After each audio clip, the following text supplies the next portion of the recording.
Forrest to come back in, please?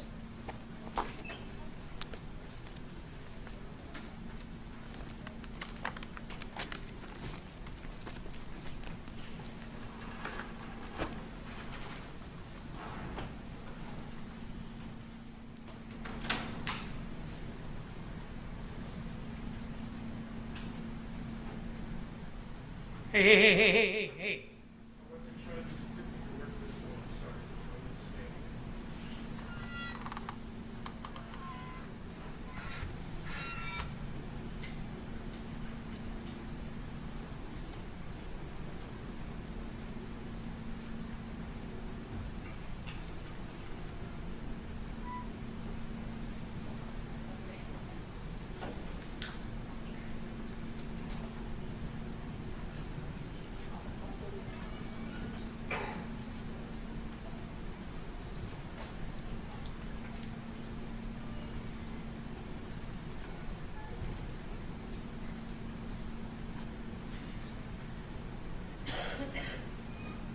You may be seated.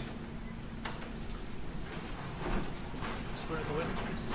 Can I ask you to stand, please, and raise your right hand? Do you solemnly swear the testimony you're about to give in this matter be the truth, the whole truth, and nothing but the truth, so help you God? Yes. You may be seated.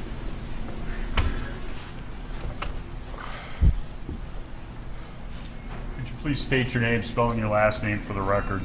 Kyle Rittenhouse, Rittenhouse. Kyle, where do you reside? Walworth County, How old are you? 18. On August 25th of 2020, did you come to downtown Kenosha to look for trouble? No. Would you have shot Joseph Rosenbaum if he hadn't chased you trying to take your firearm? Objection, leading. That sounds kind of leading. Would you... I'll get to it. Are you a high school graduate? Yes. What high school? Penn Foster Online High School. Are you currently enrolled in any further studies? I'm a college student studying nursing at Arizona State University. Who do you currently live with? My mom and 2 sisters. Directing your attention to August 25th of 2020, where did you reside? Antioch, Illinois. Do you remember the address? 286 Anita Terrace, apartment 104, Antioch, Illinois. And who did you live with there? My mother and 2 sisters. What's your father's name? Michael Rittenhouse. Back on August 25th of 2020, where did he reside? He lived in Kenosha, in the city of Kenosha, in the apartments behind the Pick and Save on 50th. On 50. Do you have any other family that's from Kenosha? Yes. What? My grandmother, my aunt, my uncle, and cousins all live in the city of Kenosha. Okay.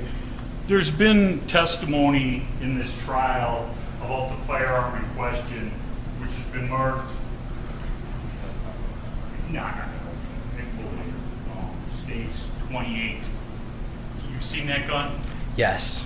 Before August 25th of 2020, had that gun ever left the state of Wisconsin? No. Now, before this event happened on August 25th of 2020, did you have any hobbies?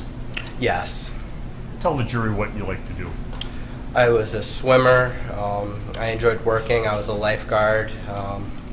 Hanging out with friends, going to the beach. Just normal teenage stuff. Were you a member of any groups, organized groups? Yes. What? I was a police explorer for Grays Lake Police Department, and I was a firefighter EMT cadet for Antioch Fire Department. Did you have any training in life-saving, anything like that? Yes. What? I was a certified lifeguard. I am a certified lifeguard and swim instructor. I am certified in Stop the Bleed, CPR, AED, automatic external defibrillator, and basic life support. Okay. On August 25th of 2020, where were you employed? I was furloughed at the YMCA in Lindenhurst, Illinois because of the COVID-19 pandemic, and I was working at the Recplex in Pleasant Prairie. Okay. Recplex here in Kenosha County. Yes. Now, On the night of the 24th, did you come to downtown Kenosha? Not downtown, but I came to Kenosha for work. Okay. And after your shift at work completed, where did you go? I went to Dominic Black's stepfather's house. I believe his name is Scott Dickhart. It's been a while since I've seen him. Okay. And who is Dominic Black in relationship to you? Him and Dominic Black and my sister Mackenzie Rittenhouse used to date. Okay. And on the night of the 24th, were you aware of anything going on in Kenosha? I knew there was protests, demonstrations, and riots going on in the later evening. Okay. And how were you aware of that? I saw videos on social media, on Facebook live streams, TikTok of. I saw the Car Source lot being burned down, the Car Source 1, what we've been referring to.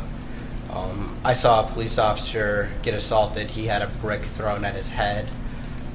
And I saw the mattress store owner get knocked out, and I believe his jaw was broken and had to be wired shut or something. And you saw all of that on the 24th? Yes. Did you go to downtown Kenosha at that time and try and do anything about that? No, I did not. Directing your attention to the late morning of August 25th, 2020, did you have occasion to go downtown? I did go to downtown in the morning of August 25th. Who did you go there with? I went there with Dominic Black, my sister Mackenzie Rittenhouse, and Ray Dickhart. And describe what you did. We walked around for a little bit, and then I believe at around 11:30 noon, we ended up at Ruther Central High School, where we ended up cleaning graffiti for about, I want to say, an hour and a half to 2 hours.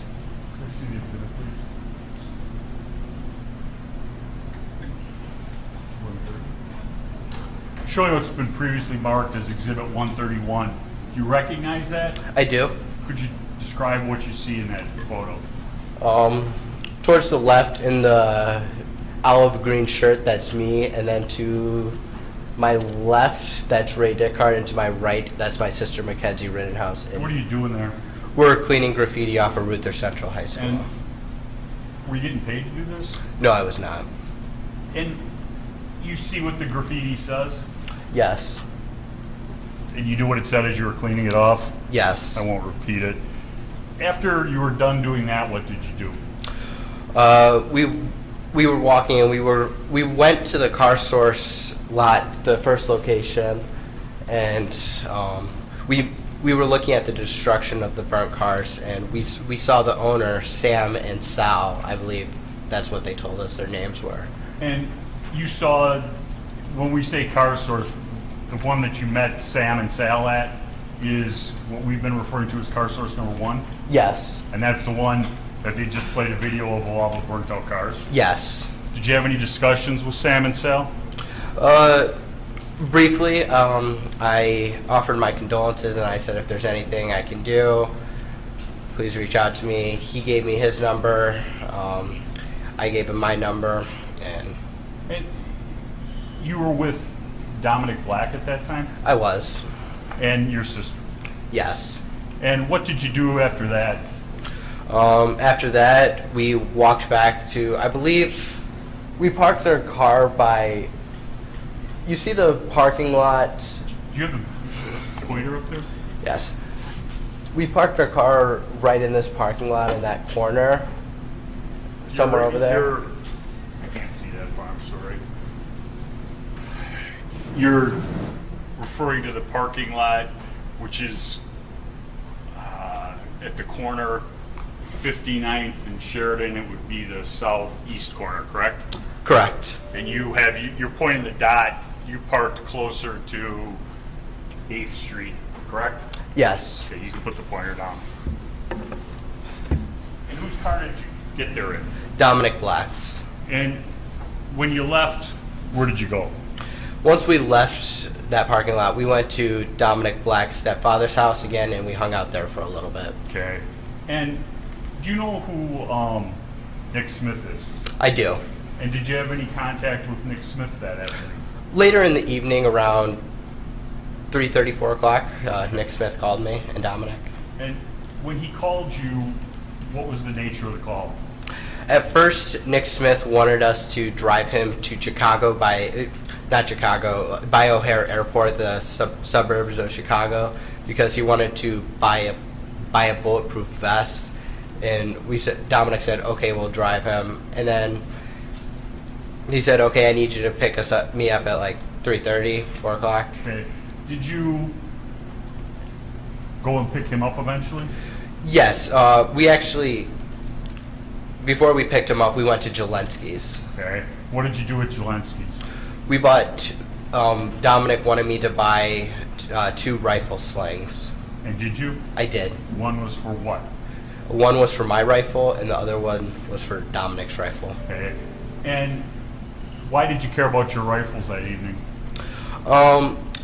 The reason for the slings were just so it's like a retainer, so if I'm helping somebody with first aid, I can just like dangle my rifle behind me and I don't have to worry about somebody just randomly going and picking it up off the ground, just as like an extra measure so it won't be taken from the ground. And what time did you go to Jelensky's? I want to say about 2:30, but I don't know exactly for sure. Okay. When did you first have contact with Nick Smith? 3:30, 3:15. Okay. 3:15, 3:30. And was there any discussion regarding Car Source at that time? Yes. What? Nick Smith, once we picked him up, he wanted to go to a bank to withdraw money. The bank was closed, and then he was like, hey, would you guys like to come with me and help watch over the Car Source, make sure there's no fires or anything? And Dominic said yes. I agreed. I said okay. And then I said, here, Nick, I don't really need my bulletproof vest. I'm going to be helping people with first aid, so I gave him my bulletproof vest. And by you giving him your bulletproof vest, did that stop the need to go to someplace by O'Hare Airport? Yes. Okay. And why does a 17-year-old kid have a bulletproof vest? It was issued to me by the Grays Lake Police Department. Okay. You didn't purchase it? No, I did not. And after you gave him your bulletproof vest, where did you go? We went back to Nick Smith's house where we parked Dominic Black's car. And then what did you do? We walked from Mr. Smith's house.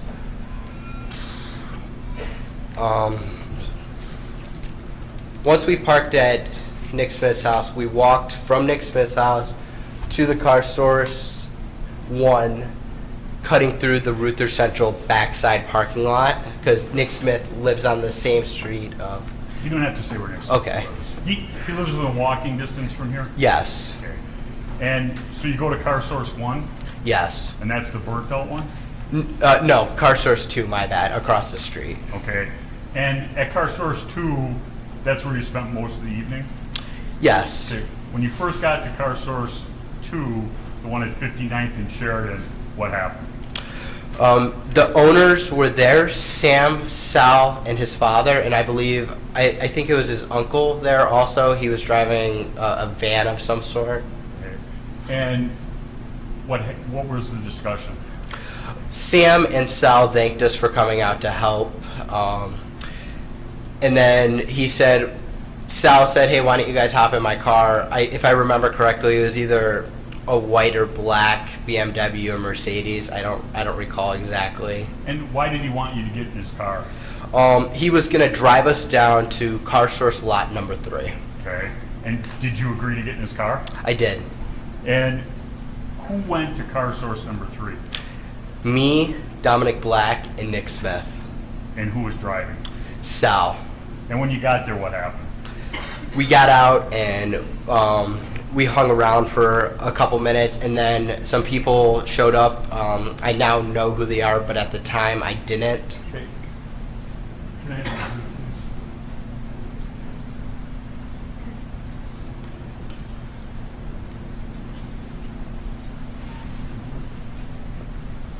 Show what's been marked as Exhibit 3030.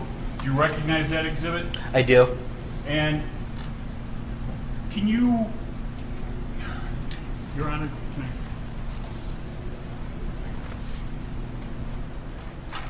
you go up there, please, and point out can you point out the people who you knew before that picture was taken and name them? Yes. This Yeah. is.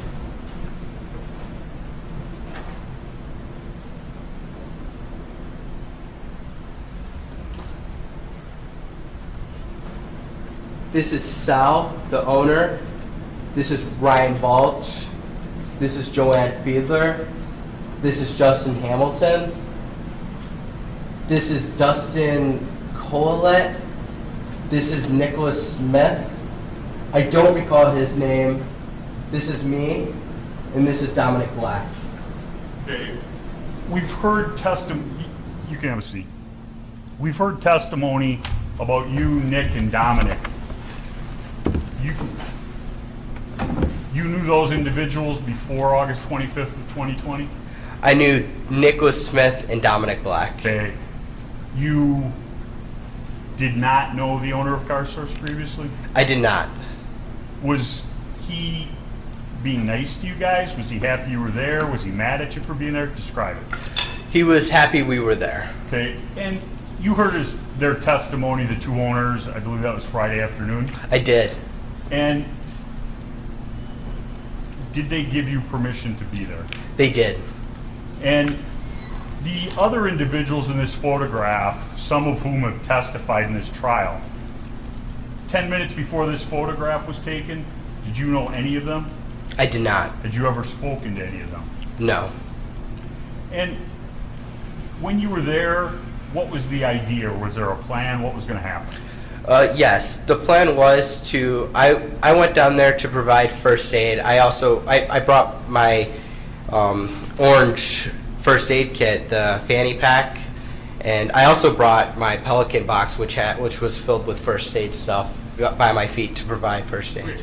The orange box by your feet you refer to as a Pelican box? Yes. Did you have that before the 25th? Yes. Was it stocked Yes. with things that you had bought and brought? Yes. And do you go with that every day, or is that because of the situation? It was in the trunk of my car. Okay. And the fanny pack, what's the situation with that? It was my work bag. I brought it to work with me, and I would put it under my lifeguard booth. Okay. And that had first aid supplies? Yes. Now, after the meeting here at 63rd and Sheridan Road, what's been referred to as CarSource 3, what happened? After the photograph, I believe, I don't recall exactly, but there was about 2 or 3 vans that pulled up, like big vans with people inside of them. Okay. And what was their role in this evening? Well, they showed up and they wanted to protect the business, and I didn't really have a say in what everybody was doing. I was just there doing my first aid stuff, and then Ryan Balch said, "Hey, why don't you guys stay here, and we'll go down to the CarSource number 2. Okay. And so the people, a group of people was going to stay at CarSource 3, and the people depicted in this photograph were going to go where? CarSource 2. And is that what happened? Yes.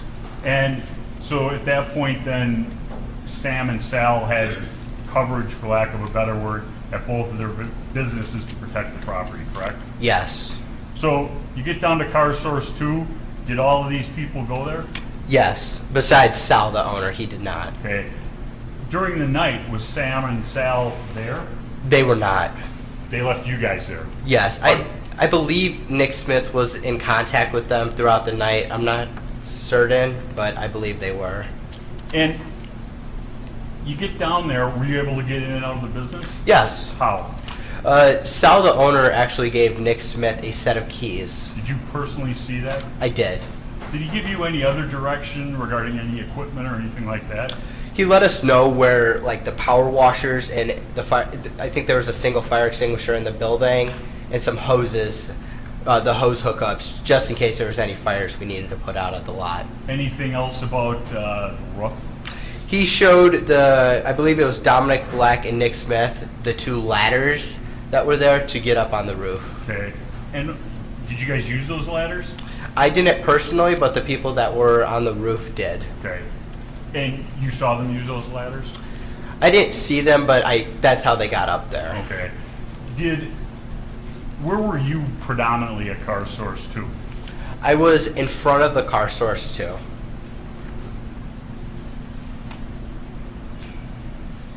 Now, during the night at Car Source 2, did you stay there the whole time? No, not Okay. the whole time.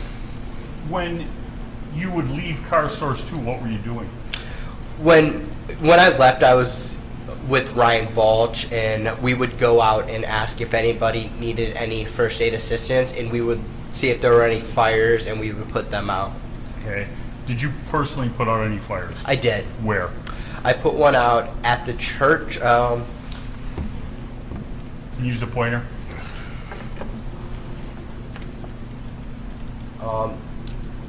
So right here was where there was the demolishing. They were breaking some stuff down, but right here, I believe there was another building with an alleyway.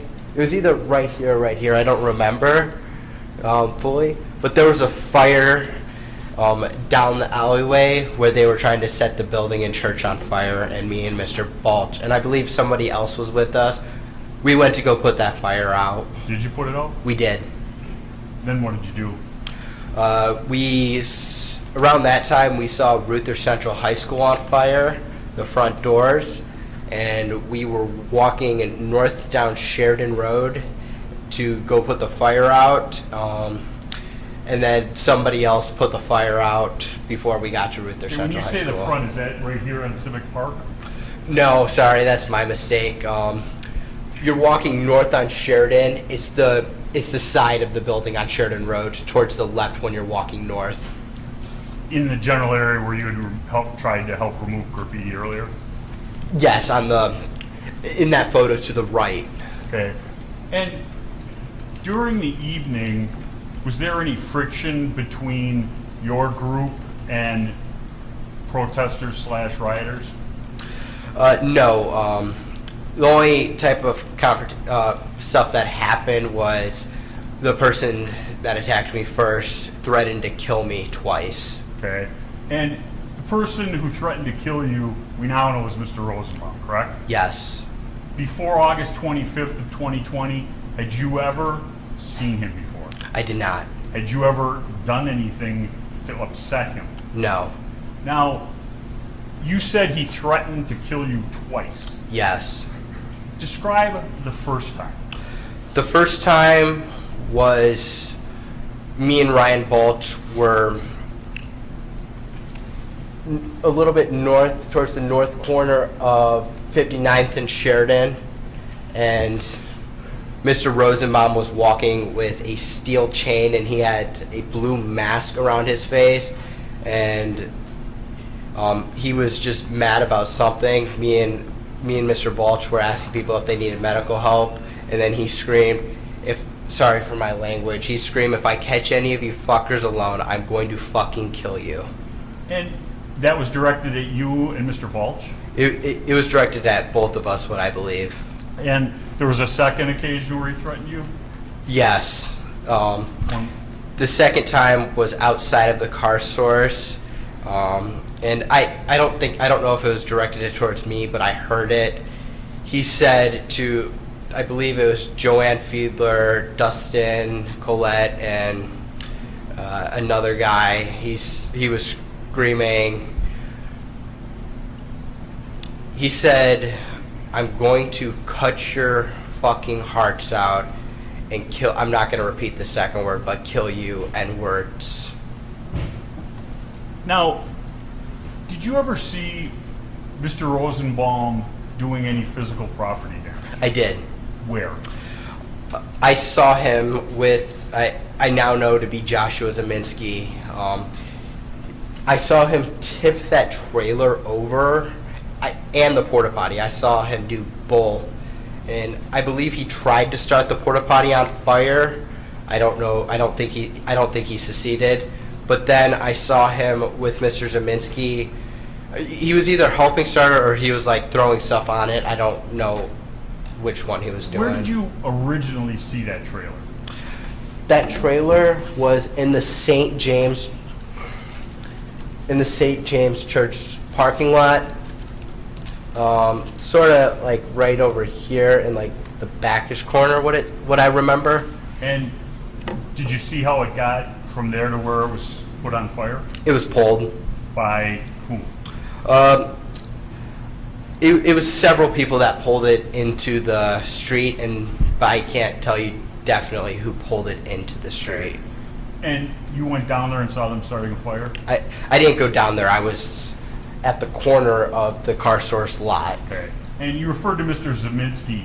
Before August 25th of 2020, had you ever met Mr. Zeminski? I have not. Did you ever meet him since? I have not.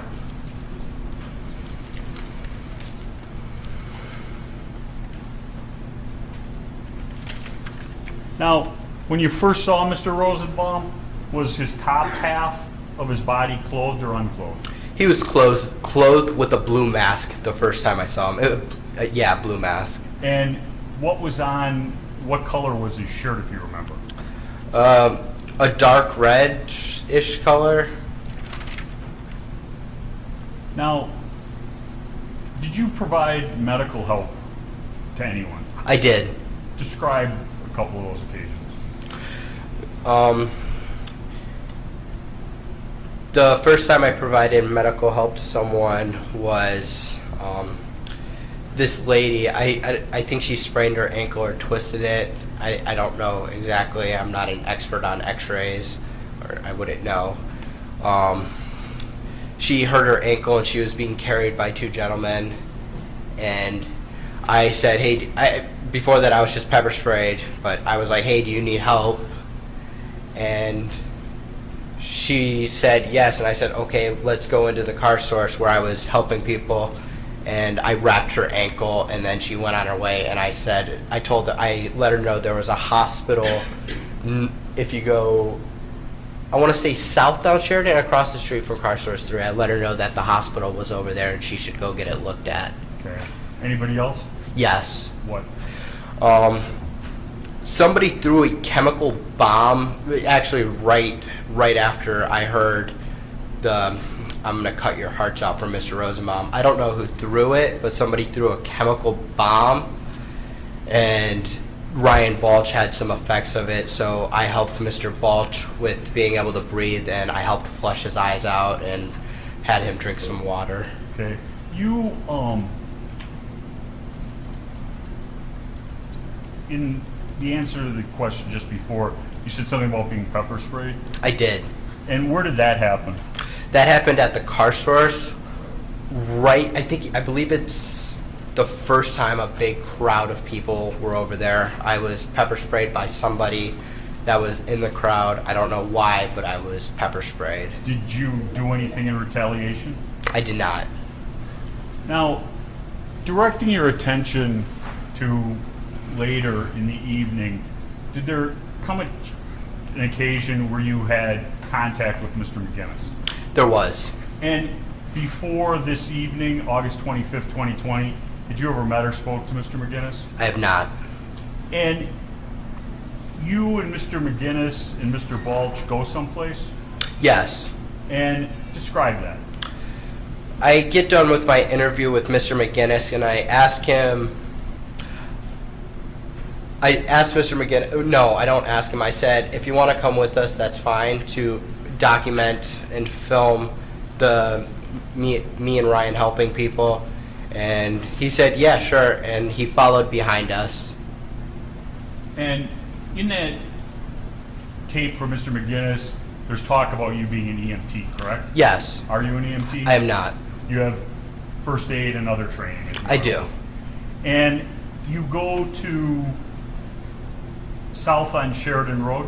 Correct. You cross 60th and Sheridan Road? I believe we stayed just to the right, going south on Sheridan Road. Okay, and eventually you cross Sheridan Road? Eventually. And were the Bearcats there yet? No. Yes, they were. Okay. Had they set up a line to stop people that you were aware of? Not that I was aware of. I just know they were parked right there and people were throwing rocks at them. Okay. Did anybody tell you not to cross that line? You wouldn't be able to go back? Not until later in the evening. Okay. You cross that line, and where do you go? We continue straight in a southerly direction down Sheridan Road. Okay, were you going any place in particular? No, we were just going to see if anybody needed medical help, and I looked at a guy's shoulder on the way there. Okay, and you finish with the guy's shoulder, and you continue on, and what happens? I continue walking in a southerly direction down Sheridan Road, and then as I'm walking, I believe you guys have been referring to him as Yellow Pants. He said he said something to me. I believe it was, you were the one that pointed your rifle at me with the laser pointed at me. I believe that's what I heard, and I didn't. That's the first time I saw him that night, so I was confused. So I said I did, and then I continued to walk away. And was the did an admission that you did it, or more of a statement with a question? It was a sarcastic remark. Okay. Did you engage with him any further? No. And from there, where did you go? There I continue walking in a southerly direction, merging towards the middle of Sheridan Road. Okay, at that point, did you become aware of anything? In about as I'm walking, I start to look because I realize Mr. Balch is not with me anymore. Okay, did you continue on your way down Sheridan Road without Mr. Balch? No, I actually went to go look for Mr. Balch in the Ultimate gas station parking lot. Okay, when you went to the Ultimate gas station parking lot, describe what was going on there. There were a lot of people there. I don't really know what was going on. I was just focused on trying to find Mr. Balch. As I was looking for him, couldn't find him. I said, okay, no problem.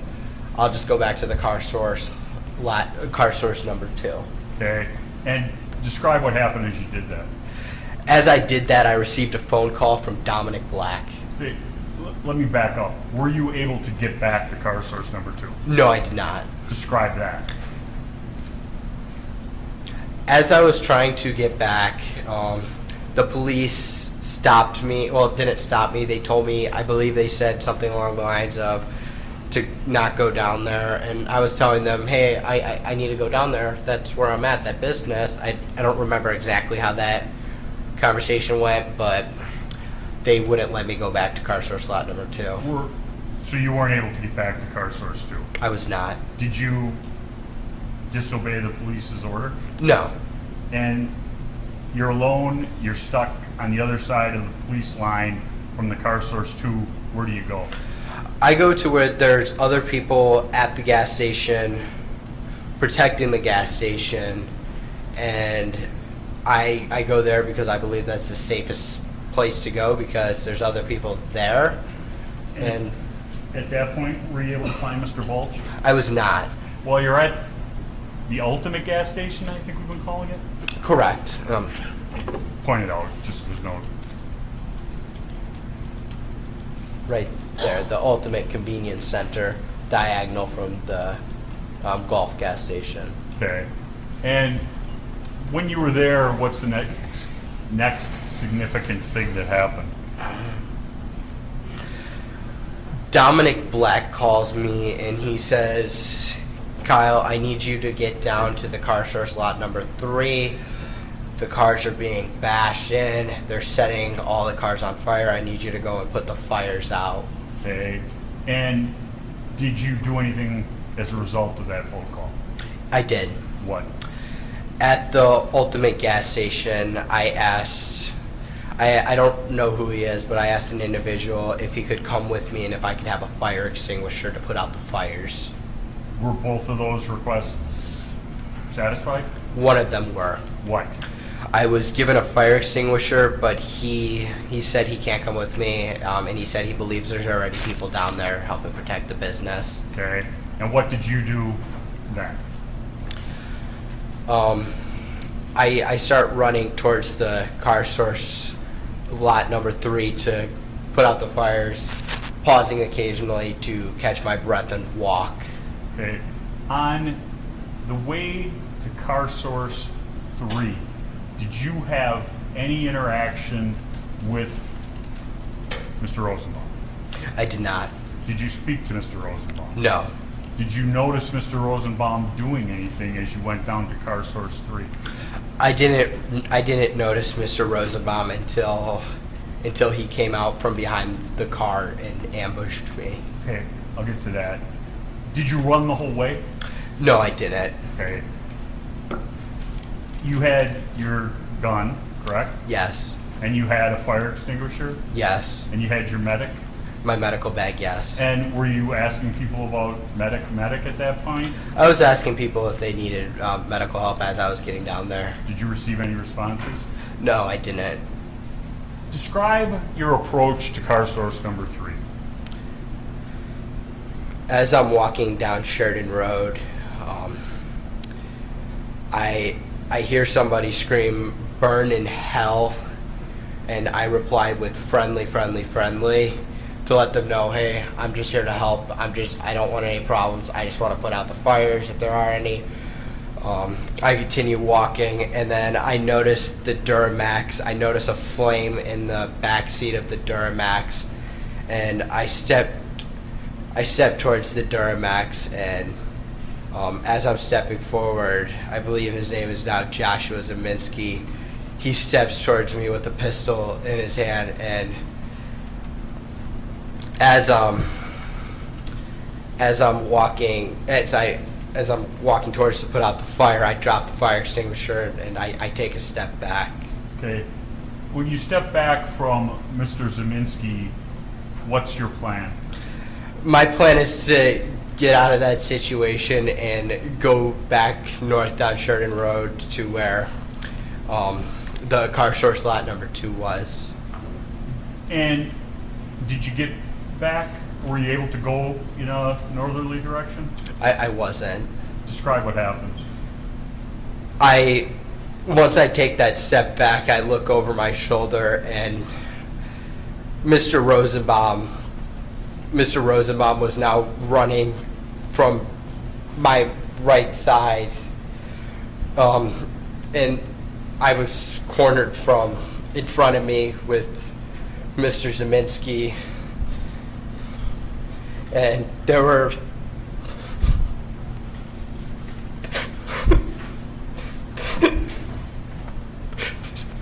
there were 3 people right there. Take a deep breath, Kyle.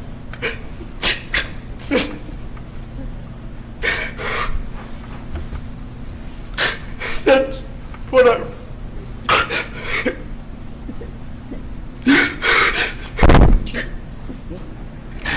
That's what I run. We're going to just take time for our break anyway. You can just relax for a minute, sir. We're going to take a break about 10 minutes, and please don't talk about the case during the break. Read, watch, or listen to any account of the trial.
Let's aim for 10 minutes, but it'll probably be a tad longer.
testifying about coming into contact with Mr. Rosenbaum, Yes.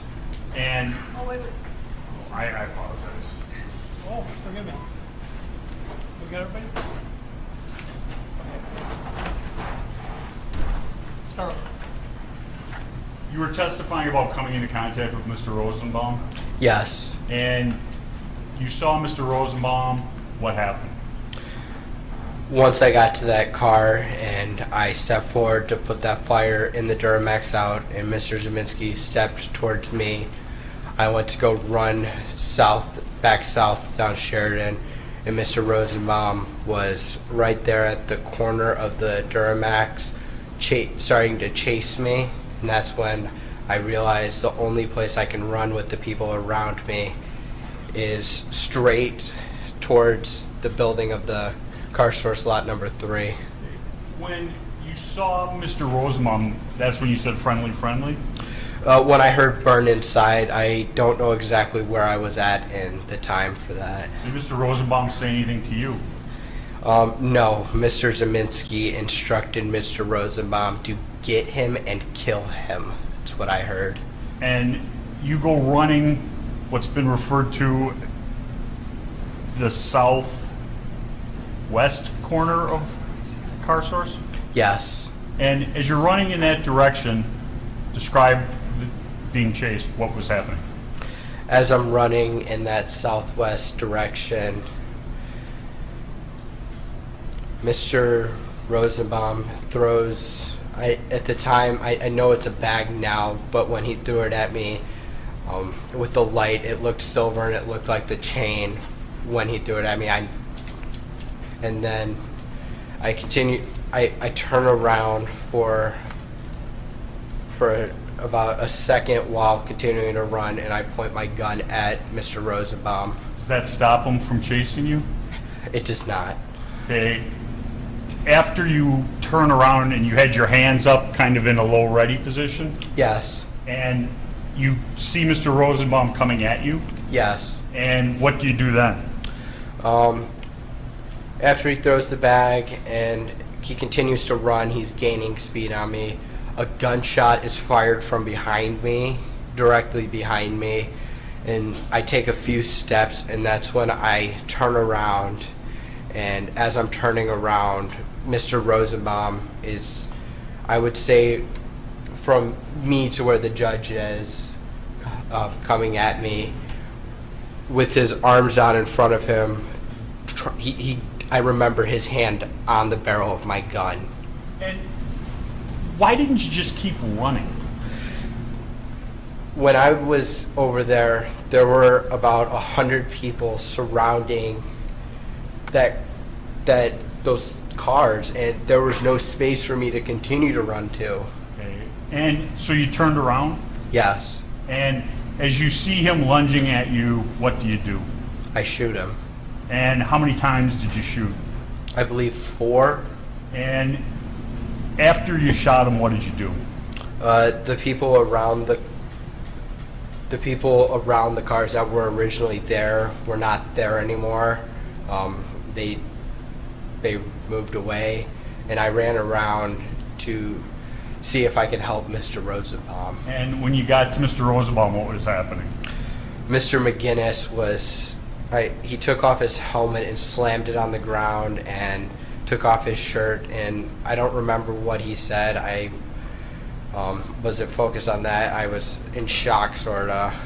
Let me back up a second. Did you know Mr. McGinnis was even around? I didn't. Okay. And he says something to you, and what do you do? I pull out my phone and I call Dominic Black. And you call Dominic, and what do you say? I told him I just shot somebody. I had to shoot him. And what do you do then? I now know it to be Kelly Zeminski, Joshua Zeminski, and I don't know the other people were screaming, "Get his ass, get his ass, get him, get him, get him." And based upon that, did you feel as though you were safe to stay where you were at? I thought the safest option would be to go north down Sheridan to turn myself into the law enforcement down there. And as you head down Sheridan Road, describe what's going on.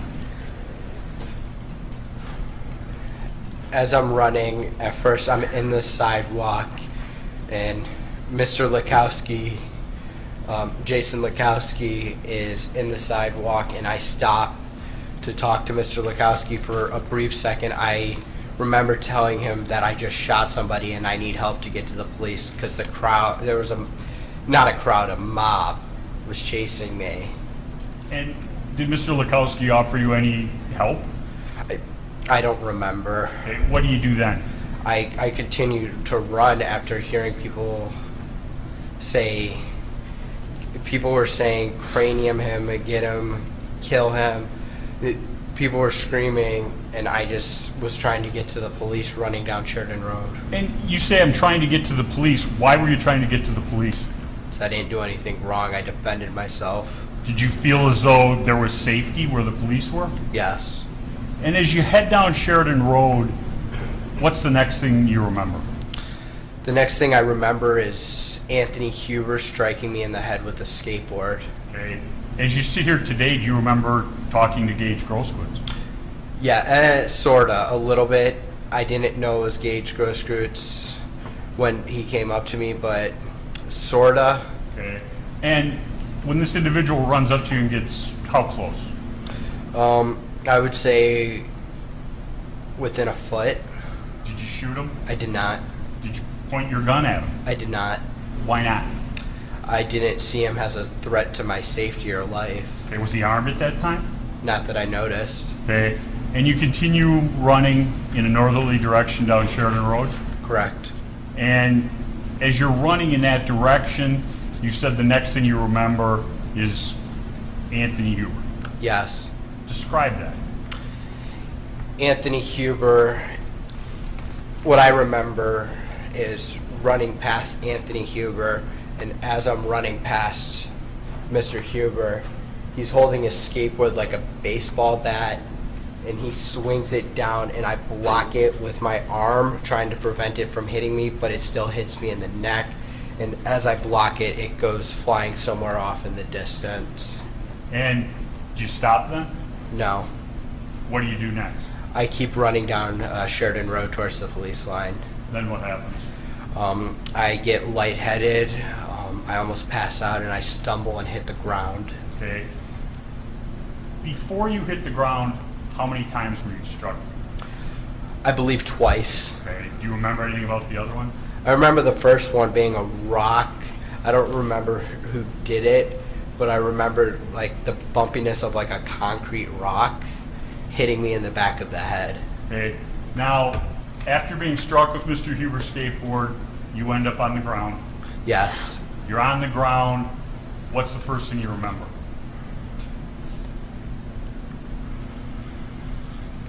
As I'm on the ground, there are people around me. I don't recall how many, but I remember moving my rifle in their direction, and they back off besides one person. Okay. When you noticed people by you, you said you moved your rifle in their direction. Yes. Did that individual keep coming? The last person did. Okay. The people that stopped, what did you do to them? Nothing. Okay. And you're saying the last person in that group continued to come at you? Yes. And describe what happened. The last person, I don't know his name. I don't think he was ever identified. Jumps at me he was wearing boots, I believe, and as he's running at me and jumping, as his boot is making contact with my face, I fired 2 shots at him. Why did you shoot at him? I thought if I were to be knocked out, or he would have stomped my face in if I didn't fire. As a result of being kicked in the face, what happens? Mr. Huber, immediately after I'm kicked in the face, runs up as I'm sitting up to try to get up and get to the police. I'm on my back, and Mr. Huber runs up. As I'm getting up, he strikes me in the neck with his skateboard a second time. Then what happened? he grabs my gun, and I can feel it pulling away from me, and I can feel the strap starting to come off my body.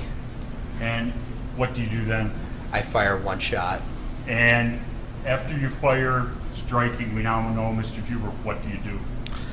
I lower my weapon, and I see Mr. Grosskreutz with his hands up, and as I'm lowering my weapon, I look down, and then Mr. Grosskreutz, he lunges at me with his pistol pointed directly at my head.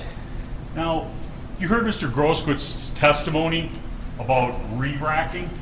Yes, Did you re-rack your weapon? I did not. Could I have the exhibit, please? Make sure to see if you would.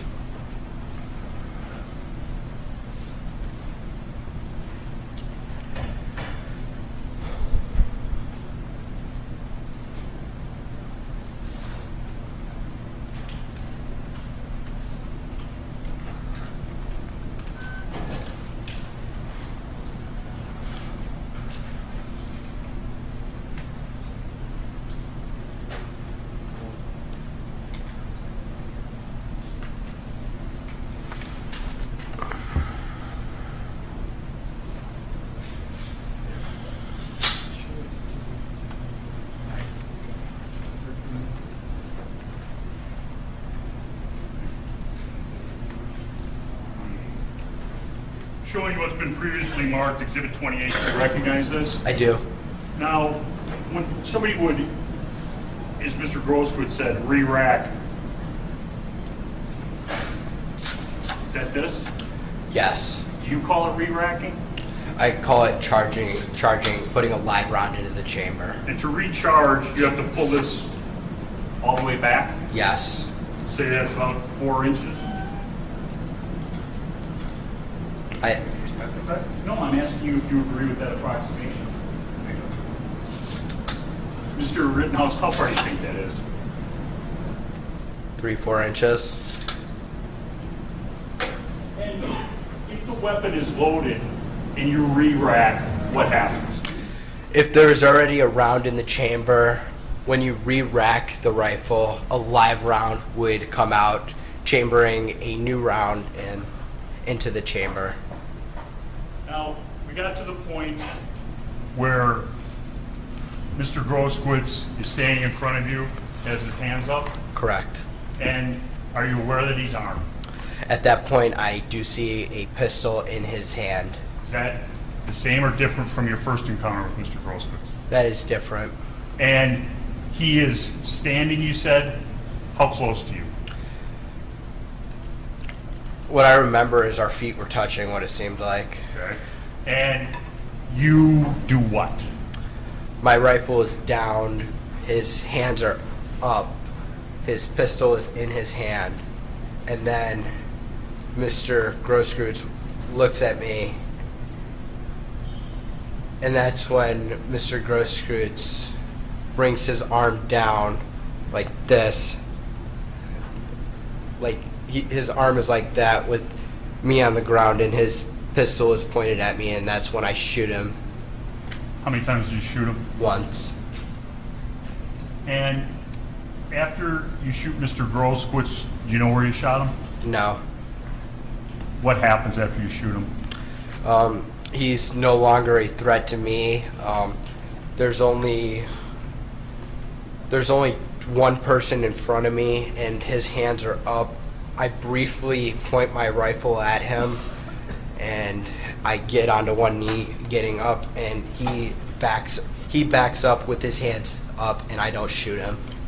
Did you notice anybody to your sides? To my left, there was a gentleman with a pipe, and to my right, I believe it was a fence post. I don't know what it was, but it was a large object. Once you're to your feet, what do you do? I start walking towards the police line to turn myself into the police. Describe, where is the police line? Is it still in the same place? It moved up a little bit. I was down in the road about approximately right here. I'd say over here somewhere in this area. I don't remember exactly, but the police line was right here. I could see the flashing lights as I was trying to get to the police before. Okay, and as you go towards the police line, describe what happens. I run and walk. I put my hands up, and as I'm walking towards the police, I can't really hear anything. My vision is very narrow. I can only see directly in front of me. I see the flashing lights. I remember I occasionally tried to move my rifle behind me to put it behind me so the police didn't see me as a threat when I tried to turn myself in. I continue to walk, and then I walk towards the window of the sedan, the police cruiser sedan. I don't know what they're called. And I tell the officer, I just shot somebody. And the officer says, "Get the fuck back or you're going to get pepper sprayed. Go home, go home, go home." And where do you go after you step back from the police car? I go to car source number 2. Okay, and now there wasn't a line there? They weren't stopping people from going in a northerly direction? No, they weren't. And you go to car source, what we refer to as car source number 2, and who do you see? I get there and I think the first person I see is Joanne Fiedler. I don't remember exactly, but I believe that's who's outside at the door. They let me inside. The door was locked, so somebody had to get the key to unlock it. And then we go inside, and I'm in shock. I don't really remember what was happening in there. I was freaking out. I was just attacked. My head was spinning. And did you go and turn yourself into the Kenosha Police Department? I did not. Why not? The Kenosha Police Department was barricaded off with a fence, and I don't think they were accepting anybody to come to the police department at that time. What did you do then? I went to the nearest police department that I knew of, which was Antioch Police Department in Illinois by my house. Who took you there? My mother. Okay. How did you get to Antioch from downtown Kenosha? Dominic Black drove me. Okay. And then Dominic Black drives you where? He drives me to my house in Antioch, Illinois, where I meet with my mother and sisters, and I tell them what happened. I sort of tell them what happened. I was still in shock. My head was still spinning, and then we go to the Antioch Police Department where I turn myself in. Who drove you to the Antioch Police Department? My mother. And did anybody else go there with you? Not at first. Okay. And you get to the Antioch Police Department approximately what time? I would say about an hour after the shooting. Okay. And when you get there, are they looking for you? No. Did you have to explain to somebody? I had to tell them that I was just involved in a shooting in Kenosha and I needed Kenosha detectives. Okay. Did they take you into custody immediately? No. What did they do? They had me sit in the lobby of the police department. Were you handcuffed to a chair? I was not. Did you stay there? For about... I couldn't give you the exact time, but until Detective Howard and Detective Antaranium showed up. Okay. And were you having any physical discomfort as you waited there? I was vomiting and having panic attacks, and my head was spinning, and I couldn't think clearly at that point. I have nothing further. Question, Tim?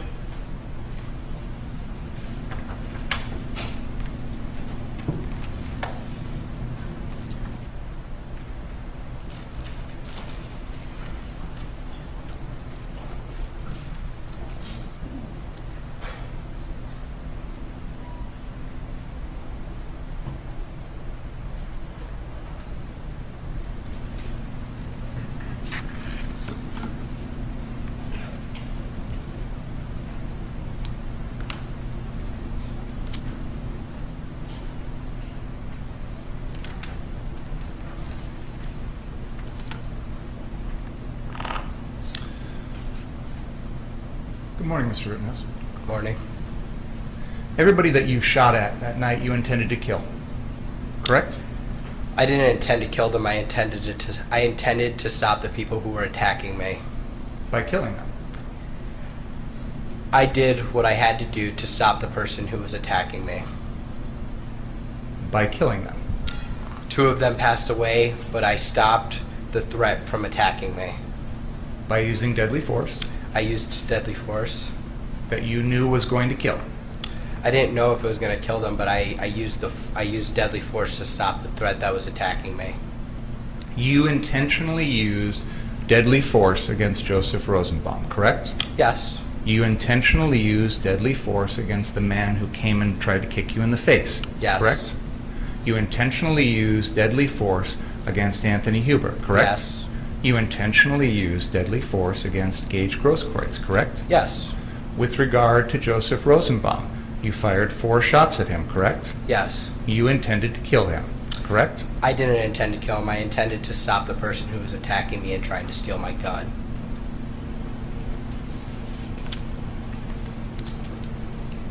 Since August 25th, 2020, this is the first time that you have told your story. Object to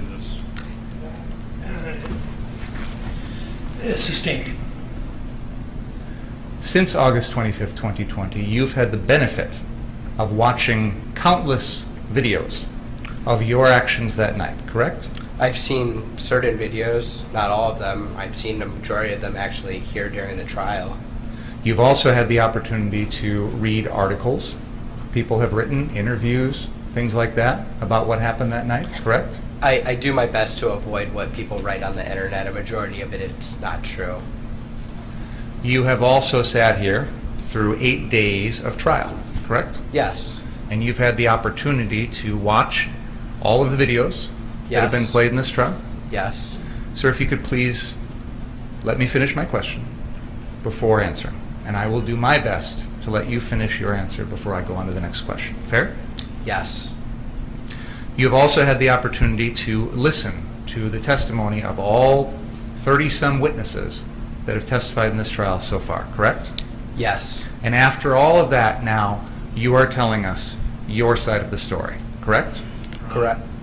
I'm going to ask you folks to go in the library for just a second. Please don't talk about the case.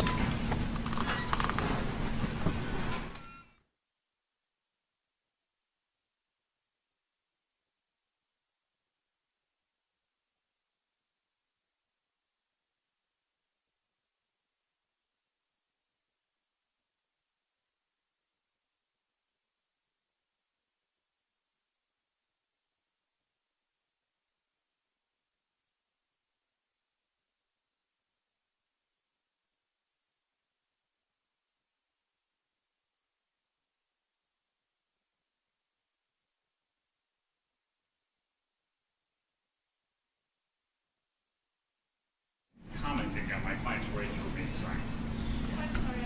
You need to account for this. Your Honor, I don't want to jury here. He's commenting on my client's right to remain silent.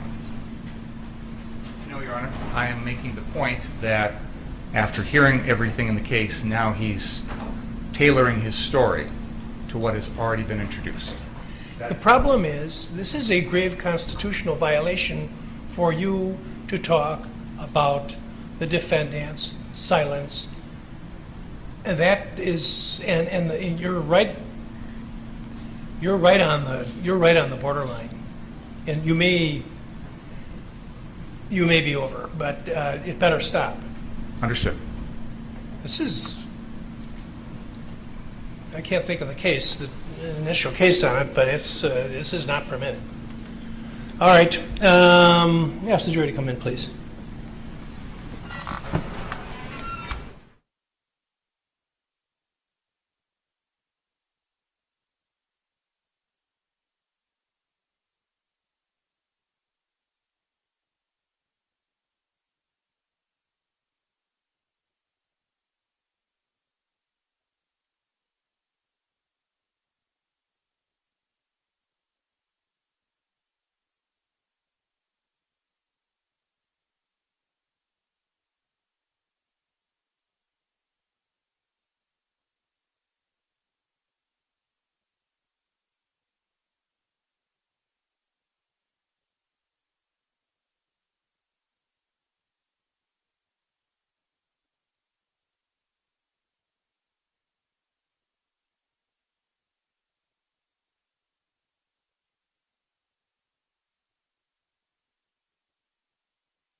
Sustain the objection.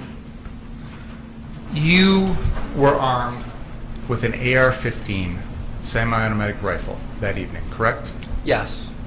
You had it loaded with 30 rounds of full metal jacket ammunition, correct? Yes. That weapon with 30 rounds is capable of killing at least 30 people, correct? Yes. You had arranged to have Dominic Black purchase that weapon for you in Ladysmith, Wisconsin in early May of 2020. Is that correct? We were up north shooting and not shooting. We were up north going camping, and Dominic Black brought his rifle, and we were talking. I was like, "Hey, what if we get a rifle for me? I'll give you the money. You can purchase it. It's yours until I'm 18." So I bought the rifle for Dominic, and I can use it. But once I'm 18, we can do a private sale, and we can have it turned over to my name once I turned 18. Because you knew as a 17-year-old you could not have that gun, correct? I knew I could not buy that gun. You knew you could not possess that gun also, correct? No. You weren't aware that under Wisconsin law, I'm going to instruct the jury later about the law. So, and that he wouldn't, what he thinks on the subject is not dispositive anyway, so it was unlawful for him to purchase the gun. it wasn't just unlawful for you to purchase it, it was unlawful for you to bring it home, correct? In Illinois, I wasn't able to bring it home because I didn't have a FOID card, a firearm owner identification card. In Illinois. You knew in Illinois that you couldn't get that until you turned 18, correct? No, you can get a FOID card at 16 in Illinois. But you didn't have one. I did not. And even after this gun was purchased for you in May, you never got one after that either, did you? Actually, I applied for a FOID card in May of 2020, but due to the charges, and there was a backlog in Illinois for the FOID card, but after you filed the charges against me, it was denied because of the charges here in this state. You found out about that after you were criminally charged in this case? I found out about this in November of 2020. A letter was sent to my old residence. So you knew that without that FOID card, the gun could not go back to your residence in Illinois, correct? Correct. And you agreed that the gun would be kept at Dominic Black's stepfather's house here in Kenosha, correct? Because he had a safe, yes. And you agreed that you wouldn't have access to that gun, correct? We agreed that the only time I would use the gun is when I was with him and we would go to like the Bristol shooting range or up north to his land. But the only time prior to the night of August 25th, 2020, that you ever used that gun was up in Ladysmith, correct? Correct. So you didn't go to the Bristol shooting range ever I with did. that gun. Not with that rifle, but I did. Pay attention to my question, please. You didn't ever go to the Bristol shooting range with that gun, correct? Correct. And you picked out that gun because Dominic had one, correct? Yeah. You could have, if you wanted to, chosen from any number of guns that were for sale, fair enough? That were at that store. There weren't many, but yes. I'm sure the store in Ladysmith isn't the only store that sells guns, correct? You can ask questions. That was a question. No, it was a statement. Isn't it correct, Mr. Rittenhouse, that there are other places to purchase guns besides that one store in Ladysmith, Wisconsin? I believe so, but that's where we're at, so that's where we got the gun. And you, if you wanted to, could have given Dominic Black money to purchase a gun at other locations, fair? Didn't cross my mind, but now that you say it, yeah. Why did you pick or want Dominic Black to buy for you an AR-15 as opposed to a pistol or a shotgun or some other type of rifle? I cannot legally possess or carry a pistol because I'm not 18 in Wisconsin. I believe it's 18 in Wisconsin for a pistol. But with the rifle, I knew I could possess that rifle. I knew I couldn't buy it, but I knew I could like take it to like the shooting range or possess it. And with shotguns, they didn't have any shotguns in stock. That was my original plan, to get a shotgun for trap shooting, but there weren't any at that Lady Smith store, and I didn't want to go to Walmart and buy one. So your understanding at that time was that Wisconsin law prohibited you as a 17-year-old from possessing a pistol, but you could have an AR-15? Yes. What was that understanding based on? The understanding was based on when we would go up north, it was me, Dominic, and my sister, and we were allowed to carry the rifles around, and the officers over there said it was fine. I'm going to move to strike as hearsay as to what officers would have told You me. asked the question on what the source of his knowledge was. It's not admissible, and none of this is, frankly, and that's why I interrupted before. What the defendant believes the law to be, what the district attorney believes the law to be, what the defense believes the law to be, are irrelevant. I will tell you, when I instruct you, what the law of Wisconsin is pertaining to the possession of a firearm by a person under 18, and that'll be the source of your knowledge. I'm allowing the testimony right now because it bears on, there's an old maxim under the law, ignorantia juris non excusat. Ignorance of the law is not an excuse.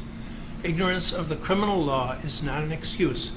If you commit a criminal act, whether you knew it was criminal or not, you're responsible for your conduct, and because you're responsible to know the law. It's not relevant, except in this case, there are specific issues about his awareness and knowledge about certain conduct that is relevant on some issues. So it's quite complicated. Hopefully it'll sort out when I instruct you at the end. But that's why I'm allowing the questions and the answers, but do not be confused about anything that these people say is not necessarily accurate as to the state of Wisconsin law. Any question about that? Okay, thanks. Go ahead. So you're telling us that the reason that you wanted Dominic to buy you an AR-15 as opposed to a pistol is the only reason was because you felt you couldn't lawfully possess a pistol? Correct. You didn't pick out the AR-15 for any other reason? I thought it looked cool, but no. You didn't pick it out because you wanted to go hunting with it, did you? No. You didn't pick it out because you were going to use it to protect your house, correct? Correct. You picked it out because it looked cool. I thought it looked cool. Guess that's the reason, yes. It resembled the types of weapons that are used in first-person shooter video games, correct? I don't really play first-person shooter video games. I have, but I believe there's a variety of guns, including shotguns, pistols. There's guns in video games that resemble all guns. Isn't it true when you would hang out with Dominic Black, you'd play Call of Duty and other first-person shooter video games? Sometimes.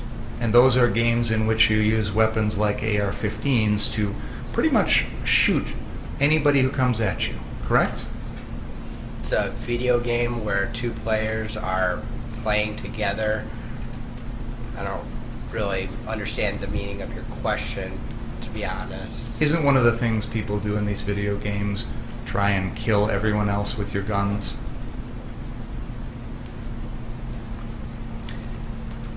Yeah, in the video game, it's just a video game. It's not real life. Now, you introduced yourself as living in Walworth County right now. Is that right? On the date that this all happened, you were an Illinois resident? Correct. You had grown up in Illinois? Correct. You had not spent any significant time living here in Wisconsin, correct? No. You'd agree with me that's correct? No, I'd spent time at my father's house and partially live here also, so no, that's not correct. You indicated you had attended Was it Penn Foster High School? Yes, That's an online high school? correct. So you were not attending high school in person? No, And at the time that all of the things in this case were happening, from the time the AR-15 was purchased to the night of August 25th, you were 17 years old that entire time, correct? correct. Could we have exhibit number 7 up, please?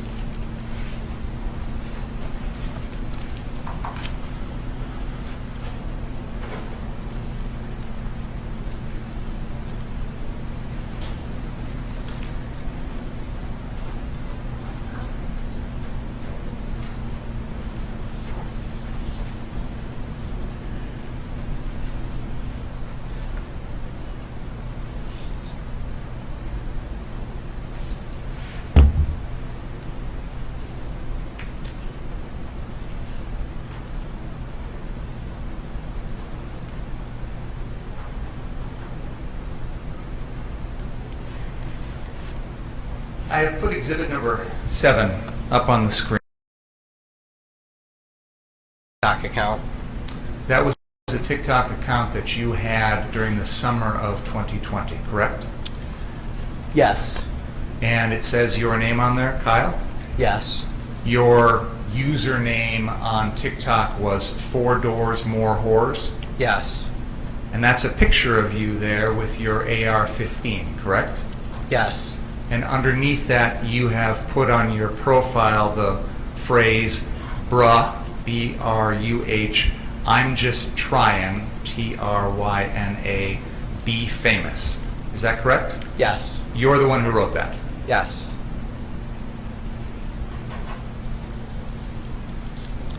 You testified that at some point you were involved in some sort of EMT cadet program. I was a firefighter EMT cadet at Antioch Fire Department. When was that?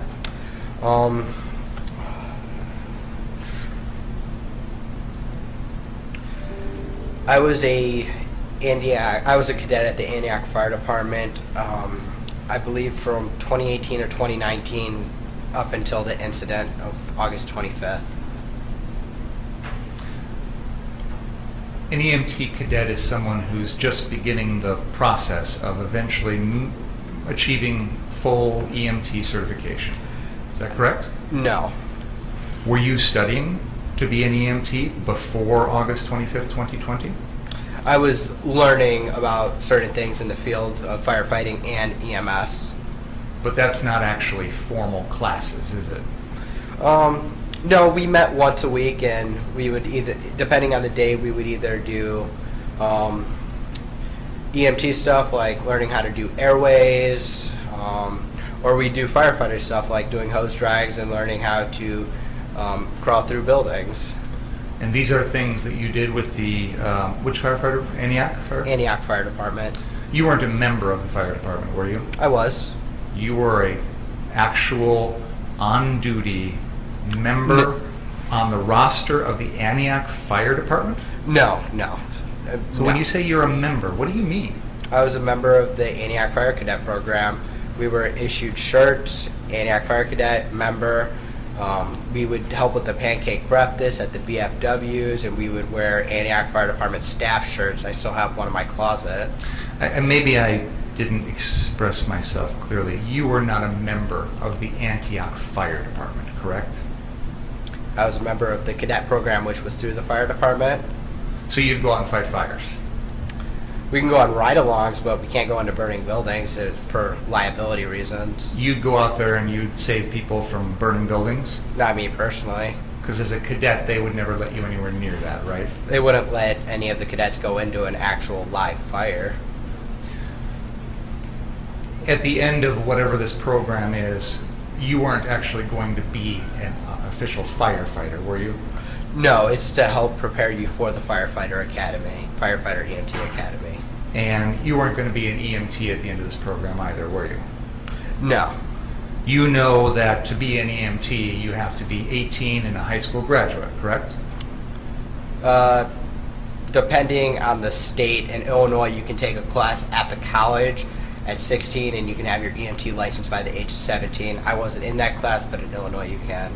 You never did any of that. No, I was online school. The night of August 25th, you're here in Kenosha, Wisconsin, saying you're an EMT, correct? Yes. That was a lie. Yes. You were also telling people you were 18 or 19 years old. That was a lie too, right? No, I didn't tell anybody my age that night. You never volunteered it at all, did you? I didn't. Because you knew as a 17-year-old you shouldn't have been there, right? No, I just didn't find it relevant to give my name. Well, I gave my name, but my age to anybody. It wasn't something that came up in conversation. It's because you felt if people found out how old you were, they'd realize you shouldn't have been there, right? No, it just because it didn't come up in conversation. If somebody would have asked, I would have been like, yeah, I'm 17. So you felt that as a 17-year-old, it was appropriate for you to be out on the streets of Kenosha with an AR-15 that night. Fair? I believe I had any other right to be there as anybody else, As any other adult. as anybody. But you weren't an adult. No. You indicated that you were working at the Recplex and had been working at the Y before that. Is that right? Yes. That was a YMCA down in Illinois, correct? Correct. And you had gotten furloughed there when COVID hit in March, Yes. and you had only started working at the Recplex on August 14th, correct?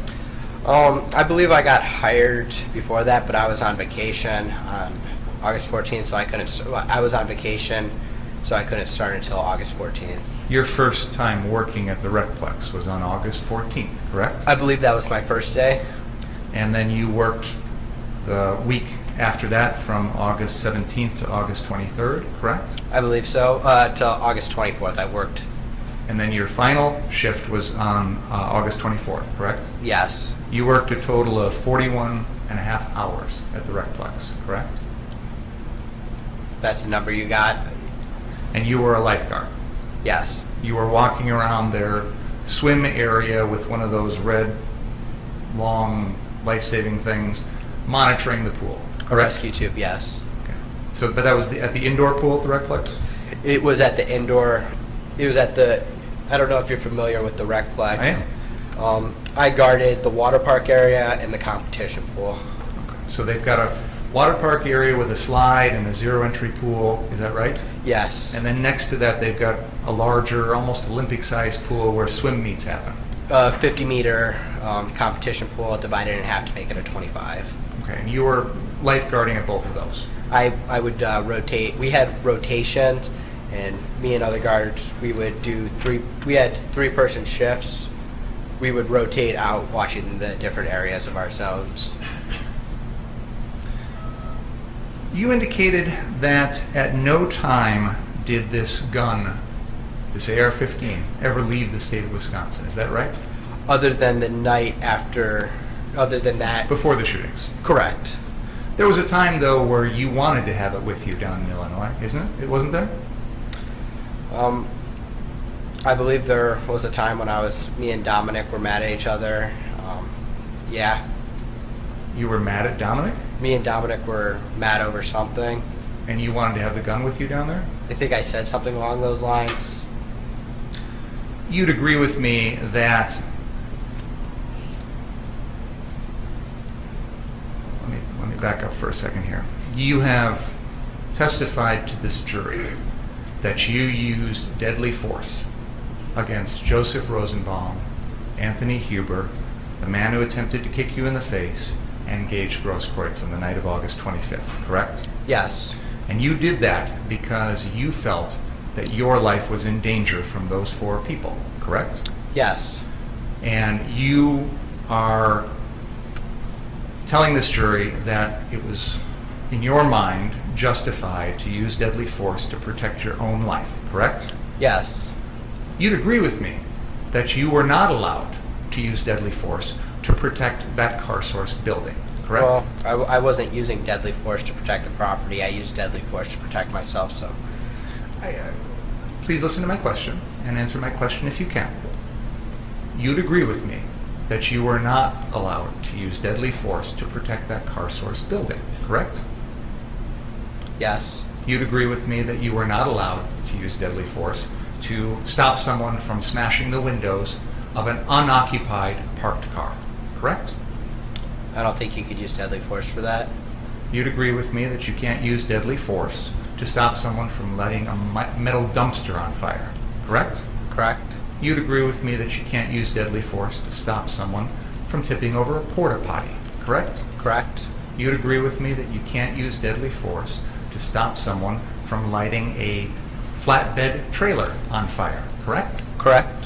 You'd agree with me that you can't use deadly force to stop someone who is about to start an unoccupied car on fire, correct?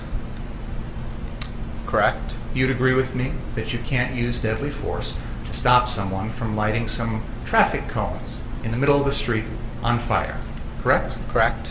So you understand that there's a difference between using deadly force to protect yourself and using it to protect property, correct? Yes. And you'd agree with me that you're not allowed to use deadly force to protect property, correct? Yes. But yet you have previously indicated that you wished you had your AR-15 to protect someone's property, correct? I'm going to ask you to go into the library again for a moment, please. Please don't talk about the case.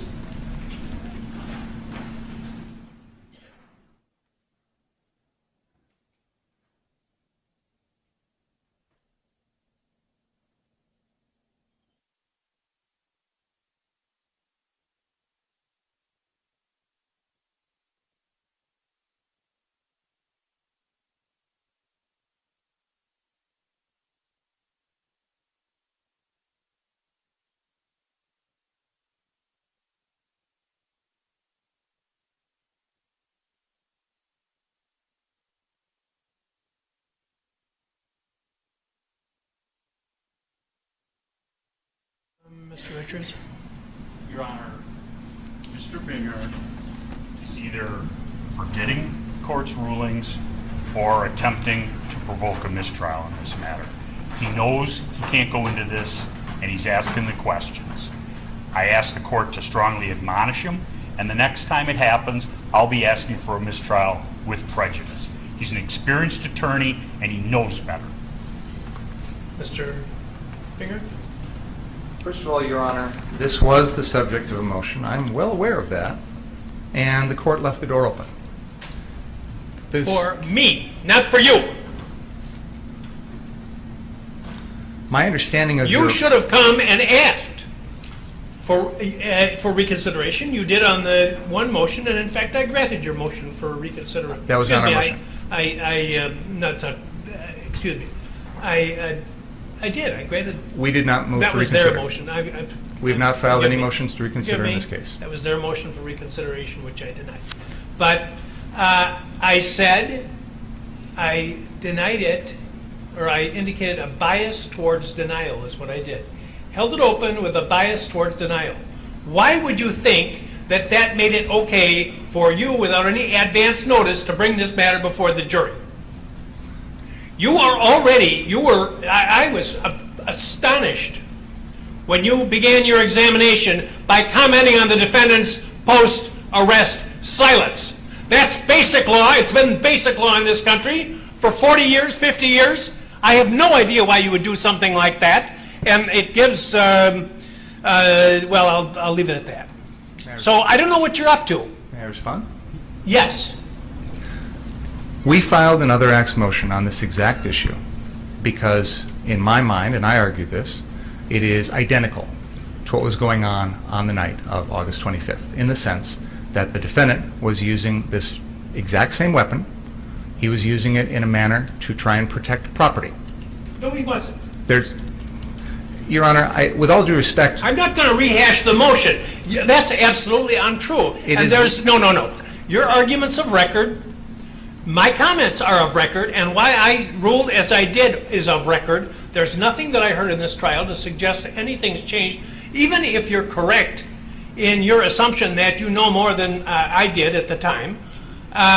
You should have come to the court and say, I want to go into this. Why you would think that you could go into it without any advance notice to the court, I don't understand that. And as the Defense is pointing out you're an experienced trial lawyer, and this should not have been gone into.